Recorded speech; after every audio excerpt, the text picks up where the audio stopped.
Hey y'all, what is T? Hello and welcome to the Darren Green Show, your one-stop shop for celebrity gossip, news and music, pop culture, and the latest gab on social media. Be sure that if you're watching this on YouTube to leave your thoughts in the comments, leave a like. And if you're not subscribed to the channel, what are we doing? And for the audio listeners, hey, how y'all doing? Be sure to rate this podcast and leave a review, especially on Spotify, because you can leave reviews and comments on Spotify now. Trying to get my presence good up on near channel. Now, how y'all doing, honey? You know I ain't got much to talk about because we literally just did an episode on Monday. But I will say that Monday night I was on a panel to talk about Summer House with some mutuals of mine, some new mutuals, new content creators that I've met on YouTube, which I really enjoyed myself with that live. It was definitely good. If y'all into Summer House, I definitely would watch it. It's on my community tab. But yeah, that was a good time, and I was able to collab and meet some new people. I always love meeting fellow creators. Okay, let's get into that. Nothing much happened this week. I mean, we're still knee deep in the week. Let's be very clear. Things are still happening. I'm still job hunting, but all the while I'm just creating content in between and doing what needs to be done. Okay, I got my little shirt on, honey. I love purple. That's another one of my favorite colors, honestly. Sorry for the audio listeners if y'all can't, y'all really can't see what's going on here. But anyway, being that I ain't got much to talk about for my weekly report, because girl, the week is still weeking, we can get right into the hot topic. So what we're going to be talking about today is the part 2 of Chris Brown v. Quavo. Quavo done responded with his diss. We'll talk about Jill Scott getting into some hot water after praising Chris Brown, child. Then we'll talk about Beyonce showing the girls that, hey, I got good, long, and healthy hair as well. Let's be very clear. All that and more coming up on the Darren Green Show. Now, we can start off with the Quavo and Chris Brown situation. Okay? Because Quavo just dropped over hoes and bitches. Okay, I mean, this is what he said. I'm looking at some of these tweets right now, child. Oh my goodness. Now, I'm not going to hold you because I'm never not going to tell the truth, right? I think that the diss was a little light. I'm going to go in saying that. It was light. I feel like this was more of a warning, like, when I see you, it's up or whatever. This is the message that he was trying to give Chris Brown. But like, deliver that with some better bars. Come on, like, and look, the song seemed very Quiet Storm to me. He brought up your deceased nephew. Like, get active, bitch, like, or something. Like, I was waiting for something like, okay, he about to come with these bars and this, that, and the third. You are the rapper here, because Chris Brown is not. Like I said, this is another you getting bodied by a singing nigga. Okay, let me be very clear. So even the ad libs was tired. I really did not like this at all. Here's the thing. Maybe it's because a lot of us, including me, we are going through a rap beef fatigue right now. Okay, there's just so much going on. Every week it's another person coming after each other. Oh, I got a problem with this person, and I got a problem with that person, this, that, and third. So now it's like to a point where it's just like, okay, it's tiring. I mean, like, how bad could you read a person on a song with a bar or whatever without us being like, okay, we done heard this before. This is okay. This is old tea. Because Quavo really was saying a lot of old tea. I mean, look. There was some notable lines, though. I ain't gonna lie. Now, called this man the crackhead Michael Jackson. I was floored. I'm not gonna hold you with that. Let's be very clear.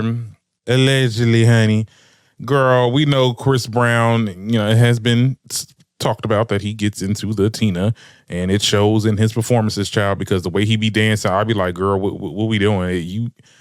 It's not giving what it's supposed to have gave, and I'm not trying to come for Chris Brown's dancing. But at the end of the day, it do be looking a little amped up. Like, he's definitely geeked up on something, child. I'm just saying what the people are thinking, child. But like, here's the thing. These were some cute little one-liners. I'm not going to hold you. People, I mean, the responses are mixed. Like, there are people that saying that he did his big one here, that, Quavo came back with the heat.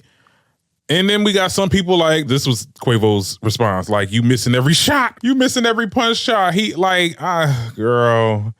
Now, The part where he said you lost to Frank, and some people had to really do some research. Just Unhilarious had to do. Oh yeah, back in the day, him and Frank Ocean, Chris Brown and Frank Ocean got into it, but Chris Brown couldn't fight back because they would have got it with cancel culture. Girl, unfunny as hell. But anyway, yeah, that whole Frank Ocean thing, that was kind of, it was funny, but girl, okay, you alleging that he fought Frank Ocean and lost or something like that. Well, it's funny because he lost to a gay dude or some shit like that. Like, come on now. I thought that was funny, but then also I was like, girl, okay, not the backhanded compliment though. But that was an interesting story though. Chris Brown and Frank Ocean, I believe it was because Chris didn't like Frank because of, some things. We know Chris definitely had a past, or I ain't gonna say past, he probably still is homophobic as hell, but he got into it with Frank Ocean because of that or something like that, or Frank Ocean was looking at him funny and he thought it was something that, the testosterone be up high with these straight dudes. Anytime they see a gay dude, it's like, oh my God, they want me, this, that, and the third. I got to protect mine. You know what I'm saying?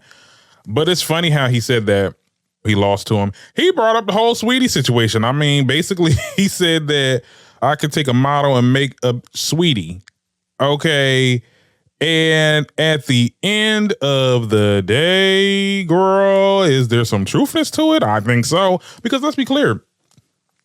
We never heard of, well, I can't speak for the people. I got to speak for myself. I ain't never heard of no Sweetie before. Like when she started dating Quavo, that's when people was like, oh yeah, Sweetie's this new rapper. I'm like, oh, okay, let me look into her. Oh, she's cute. She definitely got the look. Like, but before she went with Quavo, anybody heard about no damn Sweetie? Let's be very clear. So there was definitely some truthness to it. Now, Sweetie responded with some cute little response, talk about hopefully the model he turns into me replies, and she showed a screenshot of Quavo trying to, not trying, DMing her. Basically, we used to mean AF and it didn't, because she didn't open it. It was left unread. So a lot of people are saying that he's probably saying, oh, we used to mean so much to each other or some type of mushy-gushy stuff like that. I don't know. But at the end of the day, the man was in Sweetie's DMs trying to get back at it. And she just left you on delivered. But honestly, why did Sweetie have to catch that stray? That was just so unneeded. You beefing with Chris. You're not beefing with Sweetie. Let's be very clear. It was funny to listen to. I was like, okay, Sweetie done got involved, child. Sweetie. But he still probably could be salty. I mean, look, at the end of the day, I believe that Sweetie did some things with Chris while she was with Quavo or some shit. Okay, let's be very clear. Sweetie, like I said in the previous episode, Sweetie done been around town. He brought up the Tiana Taylor thing. He was like, oh, you try to fight Tiana, but Usher wasn't having it. He wouldn't let you, talking about that fight. Now, is this something that we don't know that Quavo? I mean, because it was confirmed and everybody is now agreeing that, oh, this fight between Usher and Chris Brown never happened. But, apparently, it got brought up here. So I'm like, wait, well, something we don't know, Jam. Anyway, he featured Takeoff on there too, which I thought was like, oh, that's cute. He put Takeoff on there to say, oh, these dudes be really B-words and they be on a period, is that and the third, is that and the third, is that and the third. I was like, okay, we using some unreleased song or thing, audio that you had of Takeoff, which you added to the, because Chris Brown brought up Takeoff in a very, I still find that line just a little too far, but that's the sport and rap, I guess. That's what people were saying. Now, Chris Brown responded, okay? He made a couple responses. Okay, first of all, he had the tomato. Like, come on, Quavius, tomato. And then somewhere down the line, he said, I thought this was going to be something that I was going to respond back to, but this is so corny and lame. Like he didn't really give it to Chris like Chris thought he would have. Like, let's be very clear, though. I was expecting something because he came for your nephew. That should have activated anybody. You come from this is still too new. You talking about, oh, it should have been, everybody saying it should have been you and not him. Like, that is just, I would have went off in the booth. But it's the fact that you came with this light behind this. It's just, it really confused a lot of people. I mean, even Chris Brown was perplexed. He was like, I don't even want to respond. This is trash. Like, yes, like most of the goddamn rap beefs is happening right now. Everybody's jumping in, but they're not really saying nothing. And I will say Chris won this. Even though I don't mess with him, I do not like Chris Brown. And we'll get into him a little bit later, child, because we got some more topics. He did win this one. This one, it gagged a lot of people. Quavo, child, it's given very much, your music is on the decline. But his music been on the decline, to be honest. Like, I remember when he tried to do his little solo thing, him and Offset tried to do their little solo thing, and it just did not work. Like, some people are good together. I mean, like, y'all be using the same ad libs back in the day. Come on, hit it. I'm like, okay, all right. Now, we could be saying something. Come on, get a writer, girl. Go on Chat GPT with do something. This was not it. Well, I'm gonna let y'all tell me what y'all think in the comments with that. We'll move on. But speaking of Chris Brown, I want to get into the Jill Scott situation because I got some things to say. Right? There's a lot of people on social media because I talked about this yesterday, and it was met with those comments. And I don't mind that. Let's be very clear. I'm not pressed. I'm not, because even if I do respond, I'm responding for engagement. Let's be very clear. I'm not responding because you pissed me off or I feel like your comment is putting any negative thing on my video. I don't care. I said what I said and you said what you said, and we'll have this interaction because I need engagement and whatever. But it's just so funny how people like to sit there and say, oh, well, you know, at the end of the day, people have an opinion and they have the freedom to say their opinion. This, that, and third. Yeah, it works two ways.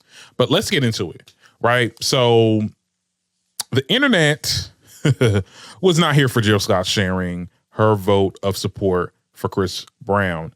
Now, Jill Scott went on Twitter earlier yesterday to celebrate Chris Brown, right, for his diverse skill. Many people were probably talking about him, you know, rapping this whole diss with Quavo or whatever. Now, when one internet user responded that women Chris Brown has accused of abusing wouldn't agree, Jill Scott said in quotes, "I doubt it. My mother's ex-husband was a mean, violent human, and he could lay foundation better than anyone in the city. What he did with cement was awe-inspiring. We got away. He got a raise and praise for his ability. God dealt with the rest." Okay, that was her first response. Jill Scott kept responding to fans, and it just got worse to worse, sir. Okay, depending on where you stand with this argument, right? My whole opinion on the situation, Jill Scott is definitely a male-centered type of woman, you know, seeing the good in all, despite, you know, toxic traits, which is fine, to each his own, right? I'm not saying that you can't be like that. Anybody can be anything that they want to be. But it was her responses that just gave abuser apologists. And I said that with the original video. Like I said, I didn't have a problem with her first tweet. Well, quiet as it's kept. You know what I'm saying? I don't have a problem with her first tweet. Now, there could be some other people that got a problem with it. If you want to, you can praise anybody you want for the talent. You know, I'm a Nicki fan. At the end of the day, yeah, she does a lot of questionable shit, but she is the queen of rap. Yeah. The problem was the responses. This whole two things can be true at the same time.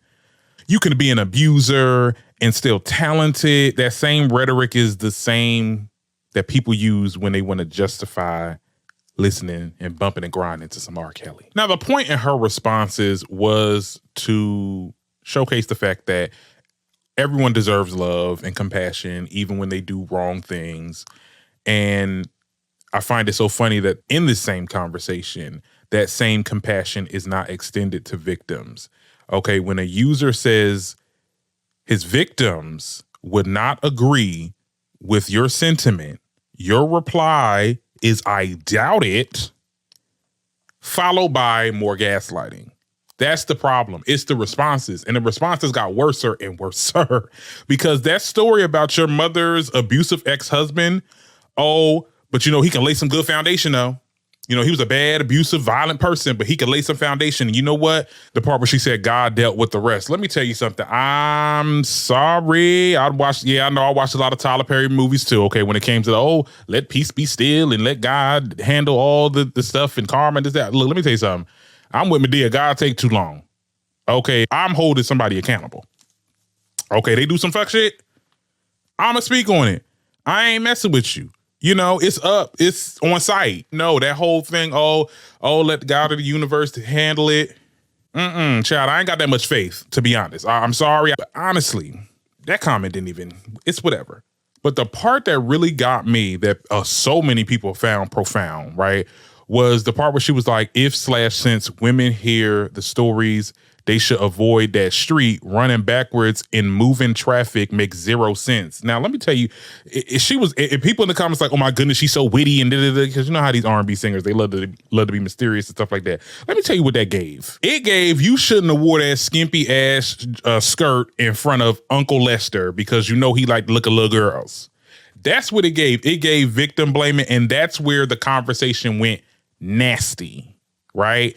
And that's where people were looking at you all types of sideways, and I was as well. Now, look, here's the thing. People didn't like my take on IG and TikTok, and that's fine. People were saying, but I don't like this conversation every time in my comments, and it pisses me off more than you disagreeing and proving me wrong, because I would love somebody to prove me wrong. I love being proved wrong. I love the discourse and conversation and going back and forth. Well, I feel like this, I feel like that, ideologies, whatever. But when you say stuff like, well, at the end of the day, she got an opinion. She can say whatever she want, blah, blah, blah, blah. It's opinion. It's free speech. It's free speech. Honey, it works both ways, honey. She's sharing her opinion, and we got an opinion on her opinion. I don't get how y'all don't understand that. Like, you can't just put some stuff out on social media and expect people to be like, okay, well, that's their opinion. Let's move on. No, I think that it's wrong. And I think because of X, Y, and Z. So that really ticked me off with that conversation. At the end of the day, I'm not pushing for Jill Scott to be canceled or anything. Let me tell you something. Golden will always and forever be on my personal playlist. Okay. I'm going to always take a long walk after dark. Okay. I'm always going to listen to people like Jill Scott and Erykah Badu, Kelly Rowland, all the people that really, that has been praising and saying all this positive stuff about Chris Brown. My whole thing is, right, and what a lot of other people are saying as well, is that these talking points opens doors for more toxic ideologies. Like a slippery slope. You're saying this one day, then next we're going to be listening to R. Kelly again, and we need to put him up. And at the end of the day, it's art over personality. I mean, he was a bad person, but he still had good music. Like, no, y'all are funding these people. When you support these people, you listen to their music, you buy whatever they're selling you, you are funding these people to stay being abusive. I have to divest. And that's okay if you don't want to. I mean, you do that in your own personal life. Like, that's cool. I'm not telling people what to do with their time on this planet. You can listen and interact with whoever you want. But I'm just saying it's just a little disingenuous how she was just responding and was just telling people like, okay, well, you need help. I could be saying too much or whatever, or it comes off sensitive. But I mean, I don't really care. Like, it's how I'm feeling. It's my opinion or whatever. And like I said, you are free to say what you want in the comments. I mean, it is what it is. It's a two-way street. Jill Scott, you lost some brownie points with me. I'm not going to hold you. And I didn't even know that Erykah Badu said some weird stuff before in the past too, talking about how, little girls shouldn't wear certain things around little boys when they're developing because it can distract them and this, that, and the third. First of all, why are we putting blame on little girls when these parents need to put muzzles on them little boys that are distracted by what the girls got on? That never set right with me. It's a lot of these R&B girlies, and I get it. They're all like, they're male-centered, and they'll have these ideologies because, you can't keep a black man down, this, that, and the third. Yeah. We gotta be advocates for our people, and that's true. But we also have to hold people accountable, okay? And I think that in this community, holding somebody accountable is considered crab in a bucket mentality. No, like, this motherfucker is weird. Okay, this person touched a kid. Okay, this person beat on his wife, his girlfriend, or whatever, fill in the blank, right? And he needs to be held accountable. I never understood that. Everybody gonna have their opinion, and the people are gonna have their response to their opinions. That's all I have to say about this topic. We can move on. All right, let's get into Beyonce. Because, Beyonce, she went viral this week, or, the beginning of this week. She went viral after showcasing herself using her haircare product, Sacred, right? And many people believe that she did this because she got ridiculed for basically selling a haircare brand while being known for wearing wigs all the time. It's like, how can a person that wear wigs can sell a hair care product, as if people that wear wigs don't have good hair, which I thought was that conversation really ticked me off. I'm not a hair person. Like, I don't know too much about hair. I only know enough, to keep my hair together. But I've seen people in my family, friends that wear wigs, and under that wig, honey, the hair is nice, voluptuous, and healthy. Like I said on my TikTok video, let's be very clear. So yeah, I ran the story, and it was met with a lot of, people that, mess with Beyonce. They was like, yeah, exactly. Like, they always want to, say some things. Now, people did have issues, and people still felt like the video that Beyonce dropped was disingenuous, okay? I was hearing people say that, oh, she's wearing micro links. I had to look up what micro links are, but it's some type of hair thing that you can like weave in to make it look like the hair is really yours. You can part your hair and stuff like that, I heard. But they're saying that Beyonce basically has that in her head because people said that we didn't see a clip of her or a clip of the hair person, the person washing and doing her hair. We didn't see them wash her roots, which I'm like, first of all, when you look at the video, I'm sorry to the audio listeners, that was like the first thing we saw. Like that girl was touching her roots. Like, look at that right there. Boom. Right there, roots. You can't make that up. Like when they parted her hair and you see that root, like people got fake roots now. It never made sense to me, okay? And now we have people saying that, oh, well, her hair is healthy because she can afford to pay people to keep her hair healthy. And I'm like, hold on, wait a minute. Don't we do that too? Don't we go to the barbershops and hair salons and pay people to make our hair kept and made sure it's healthy and all that? The line is always moving. The line always moves when it comes to Beyonce. And I want you people to be very frank, okay? You didn't need Beyonce to make this video for you to buy the product, okay? Y'all was never going to buy it. Nothing she could have ever done. This girl could have sold, I mean, like a lot of people thought she was going to do a wig line. She could have sold wigs. Y'all would have found a problem with that. It has nothing to do with, oh, I need to see her put this on. It has all to do with y'all just don't like Beyonce. Y'all don't like her. Y'all don't like this person. I think the problem is that this brand is attached to somebody that is so well known that people always have something to say about it. And at first, I think it's getting to a point where it's getting a little weird. At first, it was like, hey, I don't like her. She's okay. She doesn't really her music don't really do it for me, which is okay. Like, music is subjective. People with personalities, at the end of the day, there's just going to be people that don't like people, right? It gets to a point where, okay, we hanging out. I'm with somebody, and then a Beyonce song comes on. Oh, I don't like her. I don't like her. Like, I just don't like her. And then when you say, well, what's the reason? I just don't like her. Like, I just got an opinion. Like, oh my goodness. Like, I don't like her.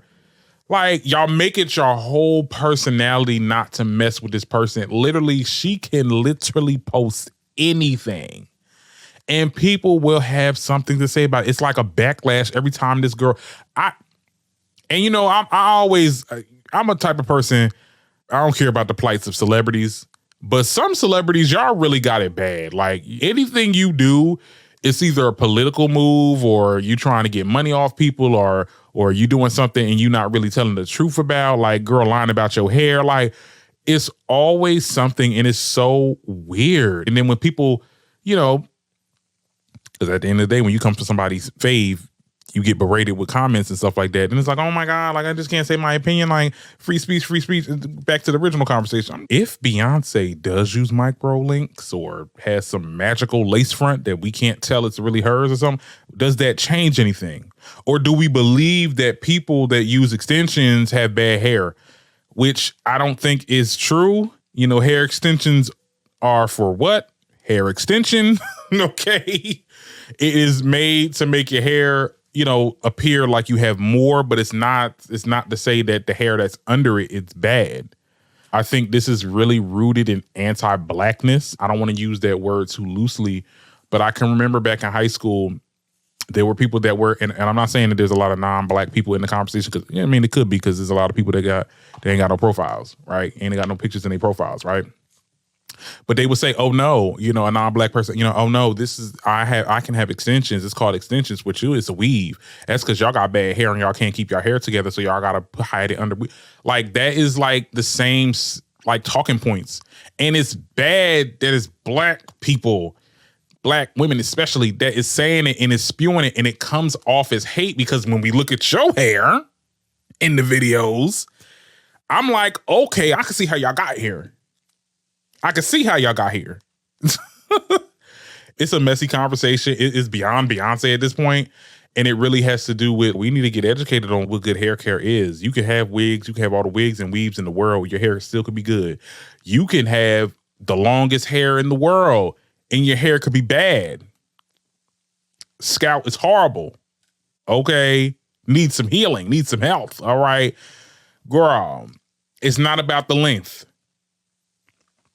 So I just, I just feel like it's crazy. And I was looking at some of the comments, and let's zoom in a little bit because I can't read that small words. But the person said, first they said Beyonce needs to show her hair so that they can trust buying sacred. She shows her hair, then people are saying that she only has long, healthy hair because she has professionals taking care of it.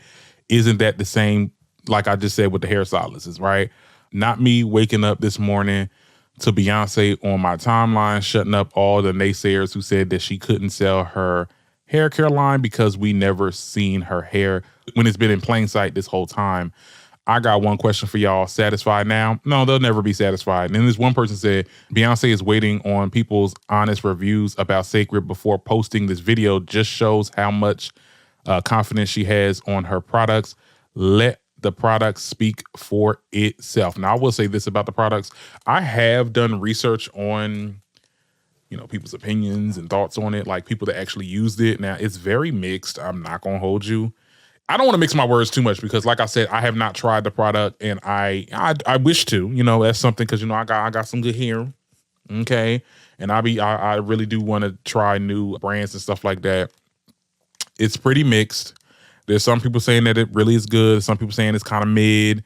I think the most that people are talking about, they're mostly saying that it doesn't do that much to their hair. It doesn't have that much impact on their hair, and that it's too pricey. Like, I feel like if it was cheaper, people wouldn't be saying that. It's like, oh, okay, well, for $5, it does this to your hair. Okay, fine. But I think it's because it's like $30-something a pop, you know what I'm saying? A different item, and the fact that it doesn't do much. So I think, I don't know. I mean, the brand definitely has room to grow. There has been people that said positive things about it, and there has been people that said, some negative and constructive things about the brand. I think that it's just going to work on people's hair differently. I mean, everybody has different set of hair. There's things that I can't use because it does nothing for me. Like when all the dudes that be using that little sponge brush thing, I got to use the racket. Okay. I got to use this. I can't use that sponge. That sponge, it makes my hair look so matted. And it's just the way, I don't know, it's just because I have a thick texture or whatever. I got to use that racket, and I got to, pick my hair and put certain stuff in my hair to make it curl. It's not going to work for everybody. Not every hair care works for everybody. And that's just the simple thing. It's not like makeup where you can just like, okay, fine, you color this, that, and third, contour, whatever, this, that, and third. But anyway, like I said, this is not going to be a hair review, child. I don't get into that content. But at the end of the day, we cannot discredit Beyonce on this brand because, like other people have said, nobody is coming for Tresemme. Nobody's coming for Cantu. Nobody's coming for Shea Butter, Shea Moisture, or whoever the hell has hair care products. Nobody's saying, oh, do they have good hair? Do they have long hair? And is it healthy? And this, that, and the third? No, because you're sitting there buying it all the time. So I think it's a difference because Beyonce is like the face of everything, and people are here nor there for Beyonce. But still, I thought it was a very interesting conversation. Kenya got into it as well because people were saying that Kenya Moore, because she has the Kenya Moore hair care. They said Kenya is shaking, but Kenya basically shut that down. She was like, it's giving real crab in a bucket mentality. We all can thrive out here. At the end of the day, I was the first like real celebrity to really push off the hair care line. I don't know if she's the first. She might be. But then Taraji recently had her hair thing. That's something that's recent. Maybe Kenya was like the first black celebrity. I don't know. Y'all tell me what y'all think about that in the comments. But yeah, it was definitely giving crab in the bucket mentality. Like, girl, and I love how Kenya just ate it up and was like, at the end of the day, shout out to my girl Beyonce. She did her thing and she doing her thing and I'm doing my thing. Like, it's no competition here. Like, we all eat out here. See, it be people that ain't got no damn business that be spewing that shit. Okay, let's be very clear. But look, I digress because I'm going a little bit too in. Y'all will tell me what y'all think in the comments. We got some honorable mentions to get into before I get up out of this damn episode. Okay, so another topic that definitely is hot on the press, and I'm so glad that I caught it the time that I did, is this Meg Thee Stallion story. Okay, now Meg Thee Stallion is being sued by her former cameraman for allegedly forcing him to watch her have sex in a moving car. Let's get into it. So according to NBC, right, a cameraman is alleging that he was forced to watch her have sex with another woman. Now, the cameraman is named Emilio Garcia. He says that he was trapped inside of a vehicle with Meg while the whole thing went down. Now, after the incident, he says that Meg told him, don't ever discuss what you saw, and berated him, okay, fat shamed him, and treated him differently. In the court documents, while in Spain in 2022, Garcia says that he was in a vehicle with Meg and 3 other women. He says that Megan and one other woman was having sex in the moving car. He said, in quotes, I felt uncomfortable. I was kind of frozen and I was shocked at the overall audacity to do this right beside me, Garcia told NBC. He says the following day, Meg asked him, was he in the vehicle? And after he said yes, that's when she allegedly gave him that warning we talked about earlier with the whole, you better not say nothing. Like, don't say a word. As for the fat shaming, he says that while on the trip, she said things like, you fat B word, and told him to spit your food out and you don't need to be eating, I guess, coming for his weight. He says Meg created a hostile work environment. The harassment was so severe and pervasive, he explained. Garcia began working for Meg personally in 2018 and he stopped working for her in 2023. Right now, he says that after the trip, he saw a decrease in booking for Meg and pay and a pay structure change. He says that there was no HR department in the entertainment industry, which that is true.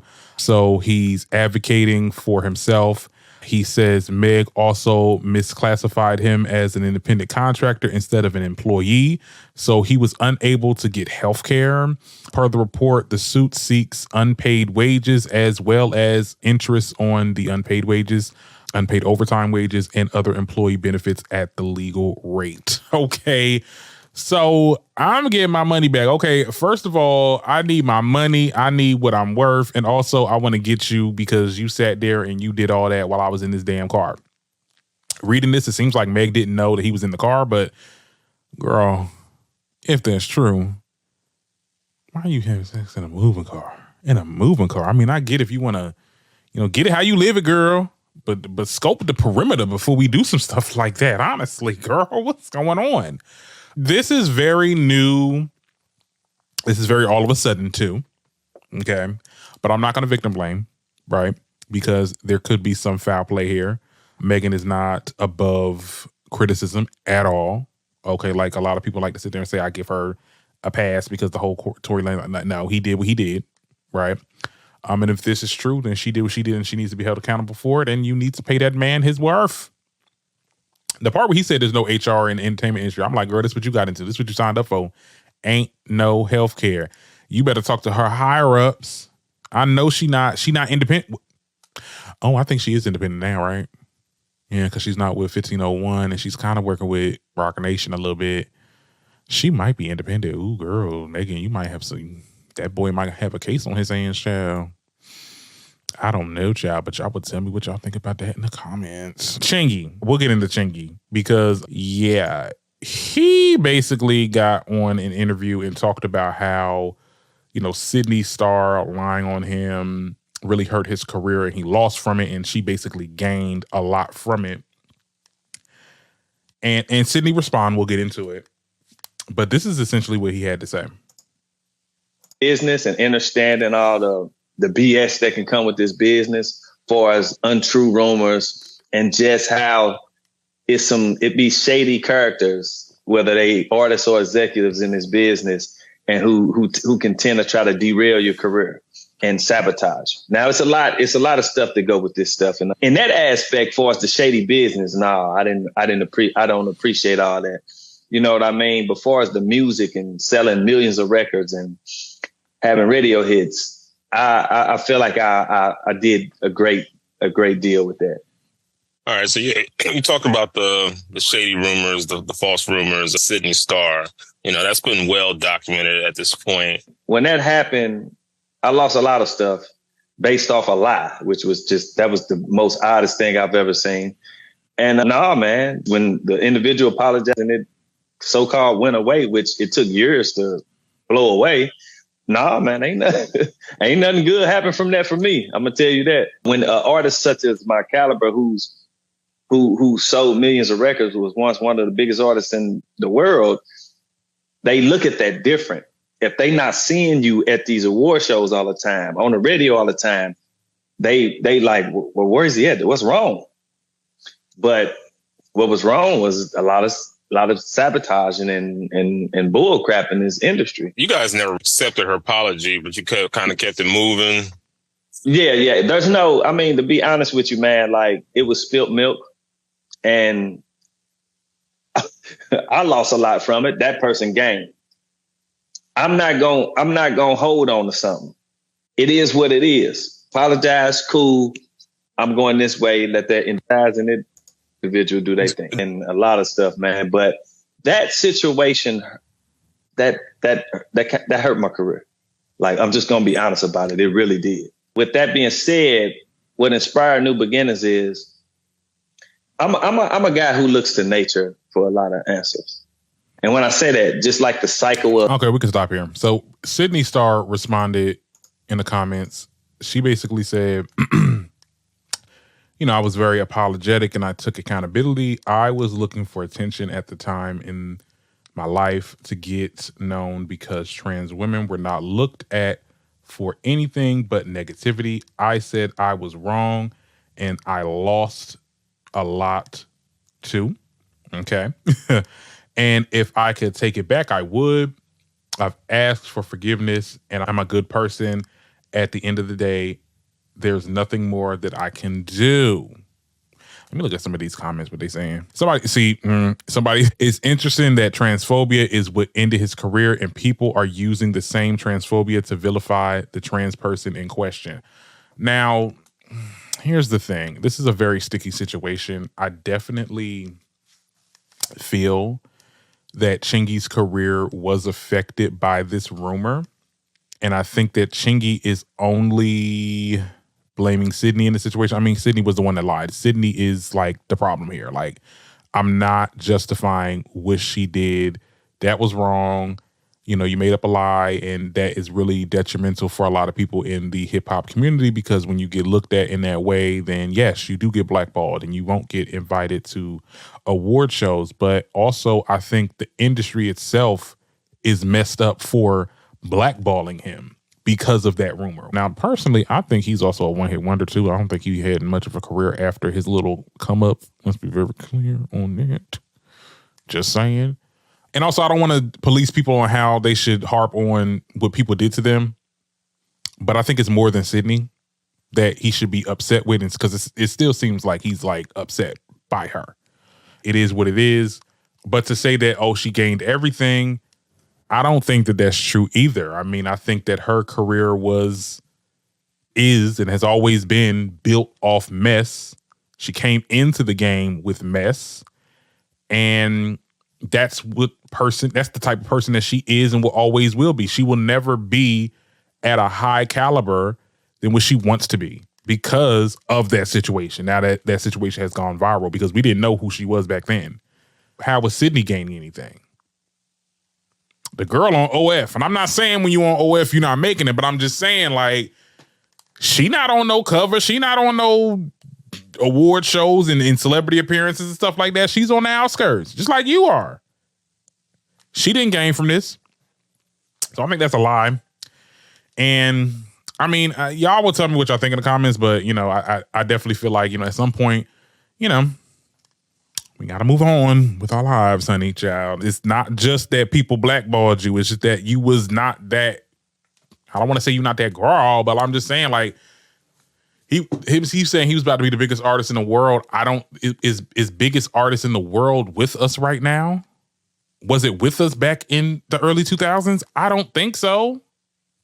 And I was there. I listened to Chingy. People got into Chingy back then for a good little season. But okay, look, I ain't invalidating your feelings, King. Okay, anyway. Now, anything else I want to get into? Child, why Benzino? Benzino talking about he feel like Meek and P. Diddy did some things. Girl, let me show you what he said. About, you know, all of the rumors that's been going all viral on social media saying that Diddy was smashing Meek Mill. It's none of our business if him and Meek are or not. The internet makes all our business everybody's business. At least the privacy of what we're doing in our bedroom should be private. Right. But what a man does in a man's bedroom, unless you was Meek there. Mill is a real street. I don't know him, but I know from Now, what I've see, seen that's a and different heard. narrative because real street can be gay. Like we gotta, again, we gotta be adults and we gotta look at this for what it is.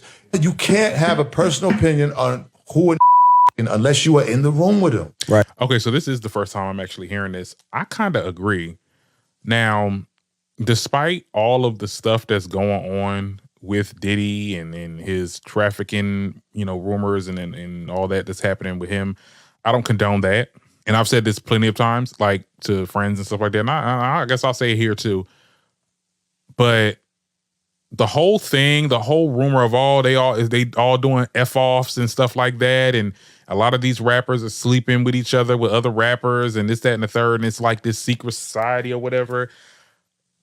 As long as it's all consensual, why does it matter to the public? Why does it matter to social media? Because at the end of the day, and this is almost the same situation when it came to the Dwight Howard story. It was like everybody was so worried about Dwight Howard having sex with other men that we are not talking about the assault that went down between him and his victims. Okay. We're not paying attention to Diddy's trafficking. We're paying attention to, Diddy had sex with Meek and Meek had sex with Stevie and they were all effing around and they were doing, because, you know, they stuck on Jaguar and her and with the bullshit she's putting out now. You get what I'm saying? I want Diddy to be held accountable, of course, but I don't care about his homosexual escapades. That's not illegal. That's not something that if they want to keep that a secret, that's their business. You know what I'm saying? Like, I don't care about that. I care about the people, the girls getting justice. I care about Cassie and people that was under his wing and was being drug mules and all that other stuff. I care about that stuff. I don't care about him sleeping around TD Jakes or whatever the case is. Like that part, I feel like we're a little bit too worried about that aspect than what is actually being done that was illegal here. So that's just my opinions on that. I agree with Benzino. I thought I was going to hear something completely different, but I'm actually here for that. Okay. Anyway, let's move on. Do we want to move on? Is there anything else I want to talk about? I guess we could talk about Porsha, child. Simon Gobadia's nanny slams Porsha for bringing an armed gunman. So now a nanny is confirming that Porsha did bring an armed gunman to Simon's house. Okay, that $7 million house, girl. As previously reported, Simon is calling out Porsha for bringing an armed gunman to their maternal residence to get her things. Now, Simon is adding a witness statement from his nanny to double down on the claim that Porsha acted with hostility when bringing back a man into the home. Okay, in documents obtained by Radar Online, the nanny, whose name shall be unknown, recalls the event leading up to Porsha filing for the divorce. The nanny claims that she saw Porsha the day before she filed the papers because Porsha asked her to work late. And when she arrived, Porsha gave her birthday gift and left. The nanny claims that she didn't come back after for about 3 whole days, leaving the nanny alone with no explanation. The next day, the news broke about the divorce. She says Simon was blindsided by the whole ordeal. In quotes, Simon is such a good man. I've never seen him violent or angry at all. He is very mild-mannered. And just a nice guy, right? Now we're all saying all this, but I'm like, all right, where's the part where she brought a gunman? I'm over here trying to skim right now at this point. Okay, so she says the man was a big guy who was walking like a bad guy. Okay. I did not know that Porsha was coming with the guy. This came out of nowhere. I had never seen this guy before. The guy was inside the house sitting on the stairs with a gun showing. It was shocking to me and I was concerned. Okay, now I believe it is free to, like, it's open to carry in Atlanta. So there's going to be guys with guns all the time in their pockets. Now, was he holding that thing around? Like, first of all, y'all need to get the stuff together. Whatever. Was he doing that? Or was he had a gun holstered in his pocket or something like that? So I don't know. I don't trust it. Y'all will tell me what y'all think in the comments. I'm actually done for today. I hope you enjoyed this episode. We did have a lot to get into, honey. The tea was exceptionally good today. I will see y'all next time, which will probably be Friday. So, yeah.